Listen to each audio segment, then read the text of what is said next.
Okay, so look, it really feels like in Malaysian politics, nobody truly escapes the spotlight, right? Especially when it comes to wealth. Hmm. It's just this constant cycle, accusations, then investigations, counter accusations.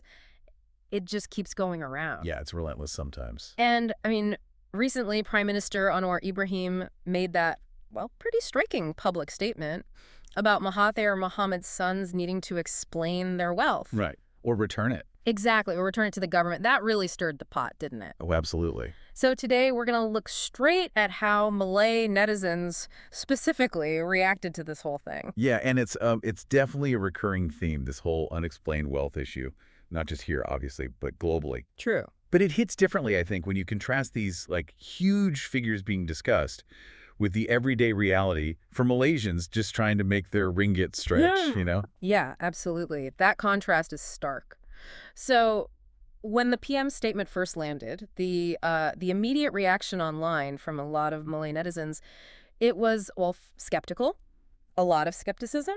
Hmm. We saw comments pointing straight away to what they felt was a double standard, like why the focus only on one family? That came up a lot. Right. That's a key point. Yeah, and someone specifically asked something like, what about Farhash?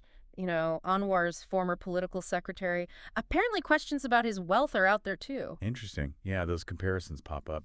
And just this general feeling like, it's all just politics. Everyone's the same. Yeah. Whoever's got power does what they want. It really shows this, like, deep weariness, doesn't it? Like, it's seen more as political fighting than real reform. Well, that's what's fascinating, isn't it? For many Malay netizens, the perception is less about fighting corruption and more about old rivalries playing out. Right, the history there. Exactly. This idea that it's driven by past issues, past grievances. Yeah. You saw comments like, he's still acting like an opposition leader. Or Yeah. just flat out, this is revenge politics. Mm-hmm. And it really makes you wonder, doesn't it? Does the public actually believe that these investigations are, impartial?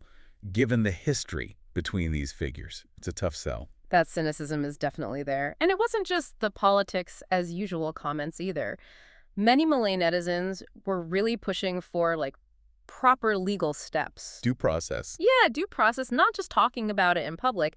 Comments like, if there's proof, take it straight to the Malaysian Anti-Corruption Commission. MADCC. Right. Go to the courts. Don't just make statements. That was a strong sentiment. And people have long memories, too. They do. Some brought up previous reports saying the MACC had actually apparently stated they were satisfied with the asset declarations from Mahathir's sons earlier in 2025. Right, I remember that being mentioned. So that led to more questions online, like, okay, if MACC was satisfied back then, what more is there to explain now? It adds to the confusion or the skepticism. Which, brings to that bigger point about needing a proper system, Mhm. not just these, seemingly selective actions. Mm-hmm. The conversation online did shift towards something more systemic. Yeah. Like this idea of an unexplained wealth law. Yes, that gets brought up periodically, like what Charles Santiago proposed. Exactly, something like that. A law that basically says, okay, if you're an elite, if you have assets way beyond your known income, you have to prove where it came from. Legitimately. Flipping the burden of proof. Precisely.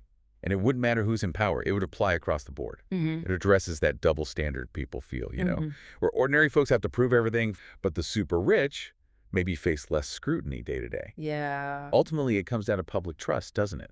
If investigations are seen as political weapons. It damages the institutions. Yeah. It really does. It erodes faith in places like the MACC. Yeah.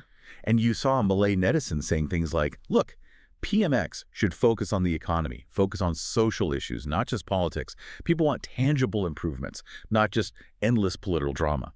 Yeah, it's so clear. So many Malay netizens just seem tired, fed up with what looks like the same old political conflicts playing out again and again. Mm-hmm. So even with calls for accountability, which people do want, there's this deep cynicism that it's just more of the same. We even saw blunt comments like, this PM is just wasting time on old stories. Oof. Yeah. And that's a huge challenge, isn't it? For any government trying to say, no, we're serious about reform.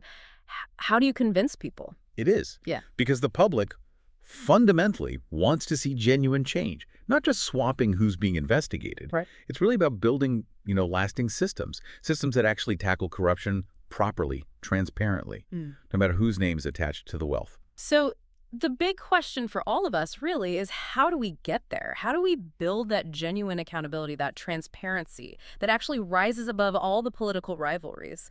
It's such a difficult line to walk for any leader. Indeed.